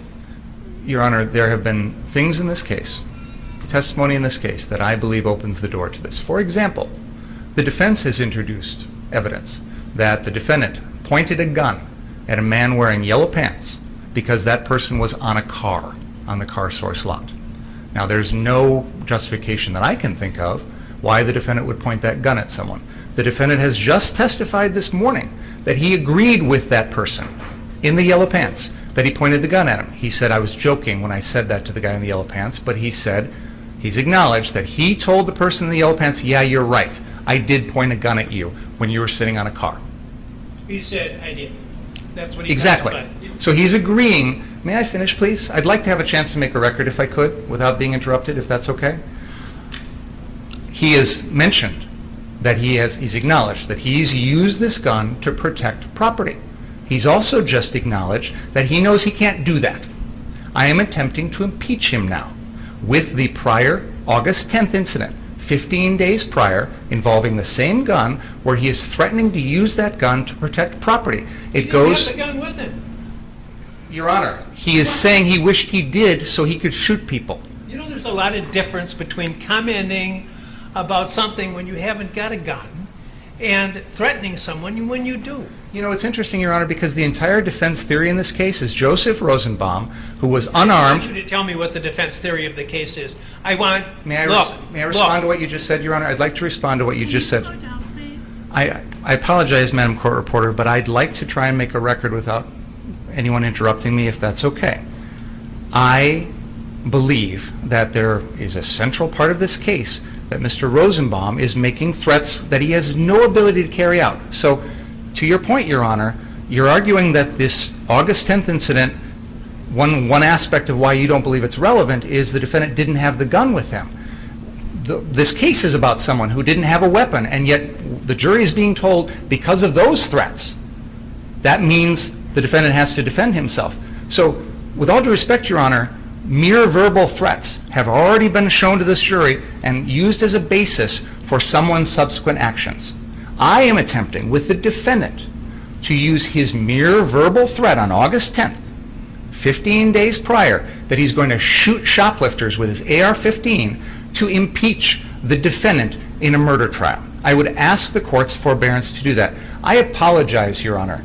You're right. I probably should have brought this to your attention earlier. I may have misunderstood your ruling, because I thought your ruling was, if the evidence in this case made that more relevant, you would admit it, or at least consider it an admittance. I believe, based on the evidence that we've heard, and more specifically, exactly what the defendant said earlier about admitting pointing a gun at someone who is merely jumping or sitting on a car, that the door is open now to this testimony. And I continue to believe that his state of mind, his intent, his belief as to self-defense is the core of this case. That was the basis for my motion. You were strongly inclined against it. I understand that. But now we're in the middle of trial, and there's been a lot of evidence that's come in that I think makes this relevant. So I'm attempting to impeach the defendant on his beliefs. I believe I'm entitled to impeach the defendant on his beliefs and on his statements. I'm going to interrupt you now, because you're talking about his beliefs. I think that's what they call... His statements too, Your Honor. Because he just said, can't use deadly force, can't threaten to use deadly force to protect property. So now I'm impeaching him on that. Your Honor, the court has seen no reason to change its ruling. And just so this record is clear, in spite of the lengthy statement by Mr. Binger, before we started today, the court specifically stated in Mr. Binger's presence, there's been nothing to have me change any of my rulings. There have been numerous occasions during this trial where they've opened the door. The one time when they're going into Mr. Rosenbaum's prior, the reason he doesn't like guns, and I said something, I whispered in Mr. Krause's ear, it's because of the prior convictions. Please stop. And he did. He knows if you're going to go into something that's been excluded in a pretrial order, you better get permission. This is ridiculous. It wasn't excluded, Your Honor. You know why it was excluded in the first place? Because it was propensity evidence. That is exactly what 90404 is designed to prevent. You're talking about his attitudes? His attitude is he wants to shoot people. Now, I've admitted that kind of evidence in other trials when it's been appropriate.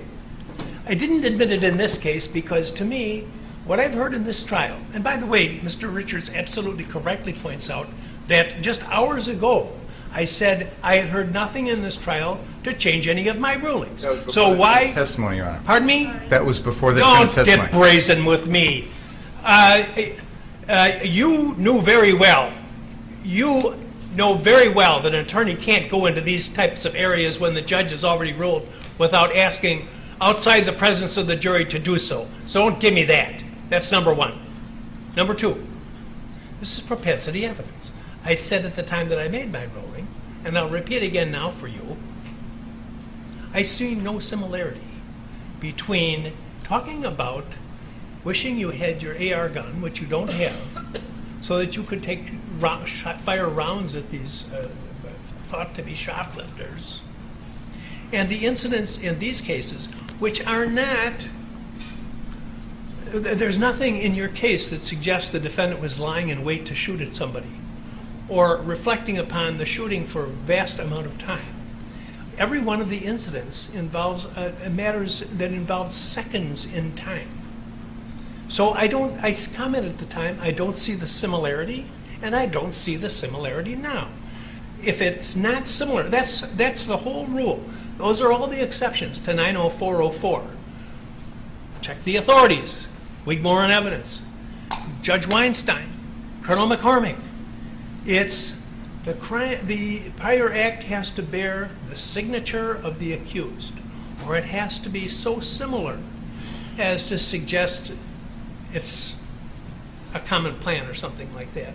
You have an incident where he's making comments about some alleged shoplifters versus crimes that involve instantaneous actions, whether premeditated murder or whether self-defense, that's for the jury to decide.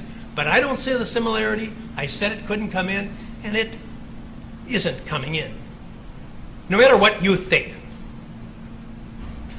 Number two, I have to be concerned that with what Mr. Richards has said about the progress of the trial, and when you were I said you were over the line, close to or over the line on commenting on the defendant's pretrial silence, which is a well-known rule. I'm astonished that would have been an issue. So I don't want to have another issue as long as this case continues. Is that clear? It is. Thank you. I ask the jury to come back in, please.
All right, folks, the objection has been sustained.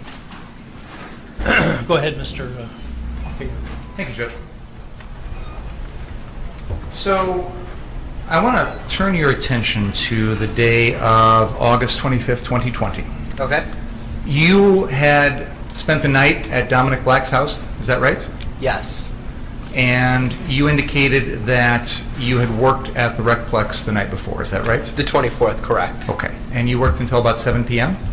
I couldn't give you an exact time, but I'd say I got off around between 6 and 7. I don't recall. It's been a while. And then you drove your car over to Dominic's house? Yes. Okay, so the rest of the time, it seems like you're being driven around in Mr. Black's car. Is that fair to say? Yeah. Why did you guys use his instead of yours, if you know? At the time, I didn't have a driver's license, and I would drive just to get to work and sometimes to go to Dominic's dad's house. So even though you didn't have a driver's license, you drove from your home in Antioch to the Recplex to work that day? Yes, to be able to get to work. And then after work, you drove without a driver's license to Dominic Black's house? Yes. So I assume then on the week prior to that, when you'd drive yourself to work, that was also without a driver's license? Objection to this. What's going on? I'll move on. So you drove to Mr. Black's house, you left your car there, Yes. and you spent the night at his house. Yes. And then the next day, you guys woke up at some point and came down to Ruther. Is that right? Spent the night at his house and had dinner. Woke up in the morning. Had breakfast. We were going through social. I was on social media and we saw the damage, and we saw the car store. So we decided to go downtown. And you came down in Dominic's car. Correct. And you said that there was a time in which you were cleaning graffiti at Ruther. Yes. And then at some point, I believe you said, and I want to make sure I'm understanding the timeline here, that you went to one of the car sources and encountered the owners, Sam or Sal or whoever they are, correct? Yes. Which of the car source locations was that? It was the car source right here. And that's the one at the northeast corner of 59th and Sheridan? Correct. And that's the one that had gotten totally burned out on one of the previous nights? Yes, that was the one where everything was destroyed. The other car sources still had cars there, so. Now, before that, had you ever worked at Car Source before? I have not. Had you ever bought a car there before? I have not.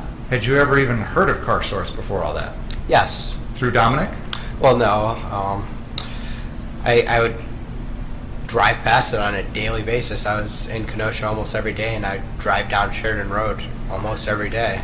Okay. So you saw the business along with the churches and the Ultimate gas station and the courthouse and everything else in that area? Yes. Okay. And you talked to these owners yourself? Me and Dominic did. And did they ask you to come protect the property? They didn't ask me. Directly? They didn't ask me directly. They asked Nick Smith. Okay. And was Nick Smith around for that at that moment? He wasn't there when me and Dominic were talking to them. Did you ever personally witness any of these Car Source folks, Sal or Sam or any of the folks that were running that business, did you ever personally witness them ask Nick Smith to guard any of their properties? No. Did you ever witness any of them ask anyone to guard any of their properties? Not that I can recall. What time, if you recall, did you find out that they'd asked Nick Smith? I believe I said in my direct examination between 3:15 and 3:30. And that was shortly after you had sent a text to Sam, right? Correct. And you texted him and asked him if you could protect his business that night, correct? I did. And in that text you said, "I'm more than willing and will be armed," correct? Yes. You meant you'd be armed with your AR-15? Yes. And you said that me and my brother would both be there armed, correct? Yes. By your brother, you meant Dominic? Yes. He's obviously not legally your brother. No.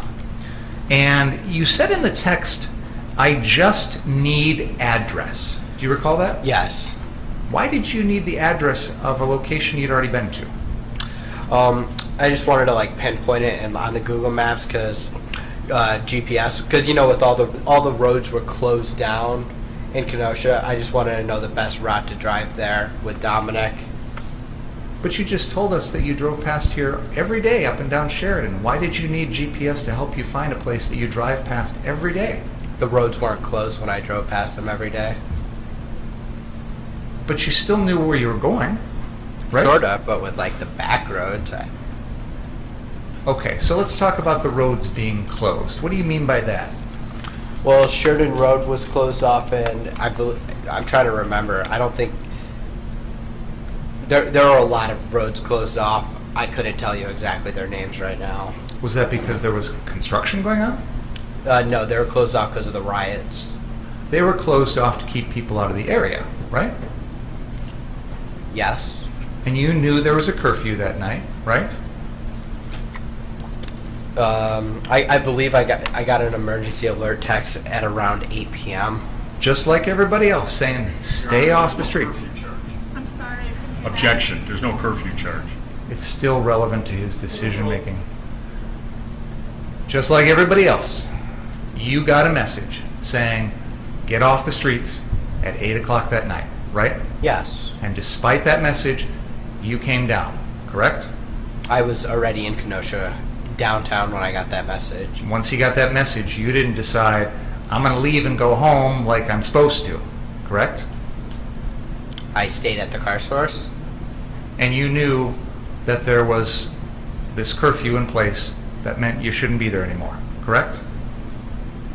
There were, I'd say, hundreds, if not thousands, of other people there that night that also got the same message. So if they're all breaking the law, you can too? I don't think the curfew was really being enforced. So if a law is not being enforced, you can disregard it? Your Honor. It's argumentative.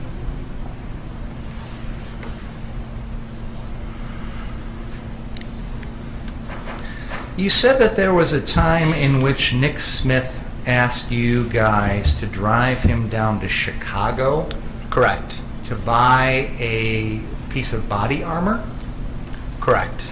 down by O'Hare. Correct. And you guys were willing to do that at first. Dominic was willing to do it. It was more of Dominic's thing because Nick Smith was going to give throw in like $20 to Dominic when he bought it for like gas. So Nick Smith was going to pay $20 for the gas to drive down to O'Hare where Nick Smith was planning on buying this body armor. Yes. And he needed that body, the idea was the body armor would be used that night, correct? I believe so. That's why there was some urgency about going down right away, right? Yeah. This was part of the plan to come down to downtown that night, right? He wanted to go to O'Hare to buy the body armor, so yes. Do you understand my question? Can you rephrase Sure, it? Yeah, absolutely. like- The urgency to get that body armor that day was because he needed it for that night, right? I wouldn't say he needed it, but he wanted it. And instead of making the drive, you gave that your own body armor to Nicholas Smith. Correct. You had it along with you. Yes. You brought it along with you that day because you thought you might need it yourself that night, correct? No, I kept it in my trunk of the car. I always had it. You drive around with body armor in the trunk of your car regularly? Well, it was just in the back of my trunk. I never really took it out. And you said at some point that day you went to Jelinski's. That's the hunting goods, fishing store out on Highway 31 and 52nd Street to buy a couple of slings. Is that right? That's correct. And this was one sling for you and one for Dominic, right? Yes. And you bought two of the identical type of sling, correct? Yes, the cheapest ones they had.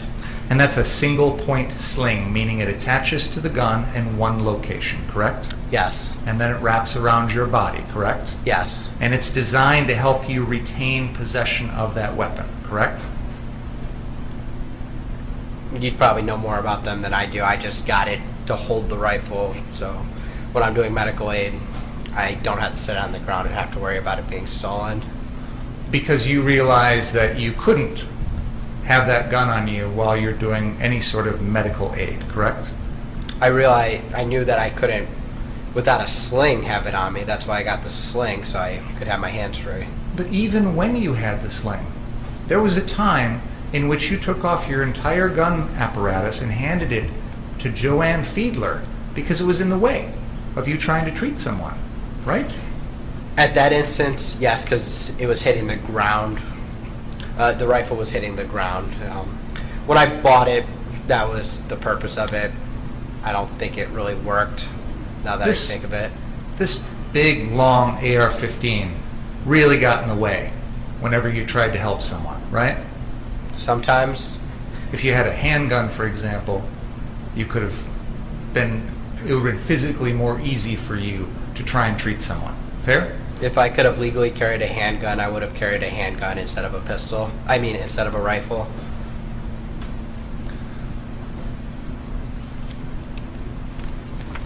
You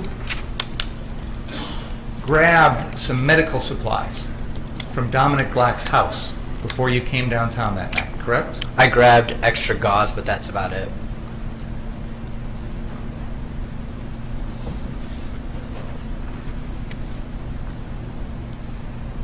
You testified earlier that your AR-15 was loaded with 30 rounds of ammunition. Is that right? Yes. Where did that ammunition come from?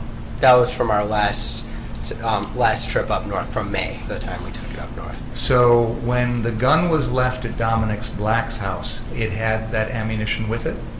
Yeah, the ammo was in a box, in a magazine, I don't really know. When you were at Dominic Black's house on August 25th, you found that AR-15 downstairs in his basement, correct? No. Where did you find it at? It was downstairs in the basement, but I was told by Dominic Black, hey, go downstairs, grab your rifle. So you knew up until that point that rifle was being stored in a gun safe in the garage, correct? Correct. And you didn't have the code or any access to that gun safe, correct? I did not. It just happened that on this particular day, Dominic Black's stepfather had moved that gun into the house, correct? Yes. You didn't know that beforehand? I didn't. You didn't know that it had been taken out of the safe? No. And so you went downstairs and grabbed it. After instructed to do so by Dominic, I did. And it had that magazine? After I was instructed to do so. After I was instructed to do so by Dominic, I did go downstairs and grab it. And it had the magazine already inserted in the rifle? It did. And the magazine was already loaded with 30 rounds? I believe so. When did you chamber a round? I don't know if I ever did. Well, you had to have to fire the gun, right? Yeah, I think it was already chambered when I got it. That's what I remember. I don't remember racking it at all that night. Because the way this type of gun works is that you have to have a magazine with ammo in it. You have to insert the magazine into the gun, and then you have to rack it to load one of those rounds into the chamber, correct? Yes. And you were familiar with how to do all of that, correct? Yes. And it can't discharge a bullet unless a bullet is racked into the chamber, correct? Correct.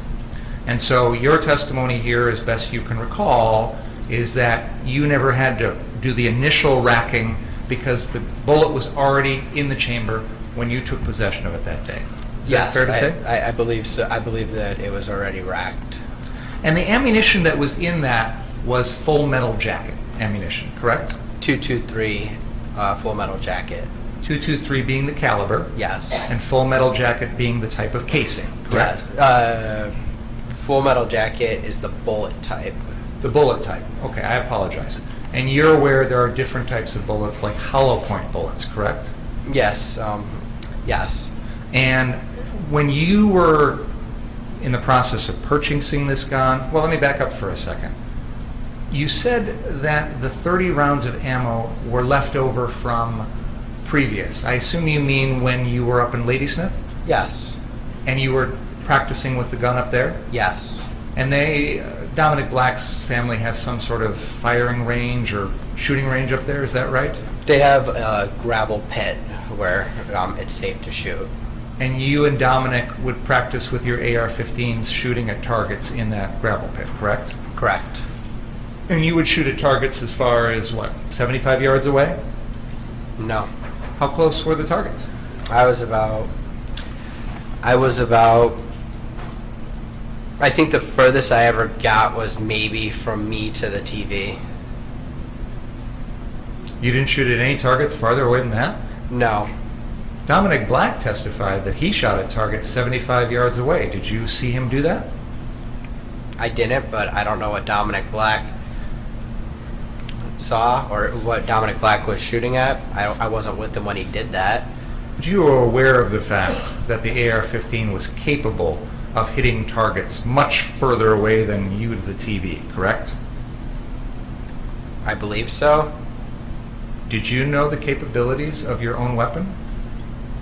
I knew that it could shoot, and I believe from a distance. I don't know how far. I'm not an expert on AR-15s. Did you personally purchase that .223 full metal jacket ammunition? I did not. Who did? Dominic did. Did you ask him to purchase it? I did not. So you didn't know what type of ammo was in that gun. Is that right? I knew they were .223 full metal jackets. The first time I shot it, I had to load it into the magazine. So you knew the type of round, but you didn't know what those rounds were capable of doing. Is that fair to say? Believe a bullet's a bullet. As you sit here today, you know that there are different types of bullets, right? Yes. You know that hollow point bullets, for example, do different things to a animal or a human than full metal jacket bullets, correct? Yeah. Full metal jacket is a defense round, like another type of defense round. I know people use full metal jacket for hunting, and hollow point is something that causes more damage. Hollow point bullets are designed to hit the animal that they're being shot at, let's say a deer, for example, and explode inside that body, correct? No, I don't think so. When you say explode, are you saying expand or explode? Because there are such things as exploding bullets. Sure. Let me rephrase. Mr. Rittenhouse, what is your understanding of what a hollow point bullet would do if it were shot at, say, a deer? I don't think people use hollow point. That wasn't my question, sir. What is your understanding of what that bullet would do? Let me rephrase it then, because you're aware that people use hollow point bullets in their pistols to defend themselves against other people, correct? Yes. Ryan Balch, for example, testified in this trial that he was carrying a pistol loaded with hollow point ammunition for self-defense. Do you remember that testimony? I do. So what is your understanding, if you have one, as to what hollow point ammunition would do to a human? I believe it would do the same thing as any other bullet. Like I said, a bullet's a bullet. I just believe hollow points. I'm sorry, I don't know much about ammo. I'm trying to think of what I remember, but I just don't know much about ammo. So you didn't know the difference between what a full metal jacket bullet would do versus a hollow point, right? I believe a hollow point, I just don't know much about this. I believe a hollow point would cause more damage. To the first target, but it wouldn't continue through to any other targets, right? I don't know the answer Whereas to a that. full metal jacket bullet is specifically designed to continue through its first target and keep flying, correct?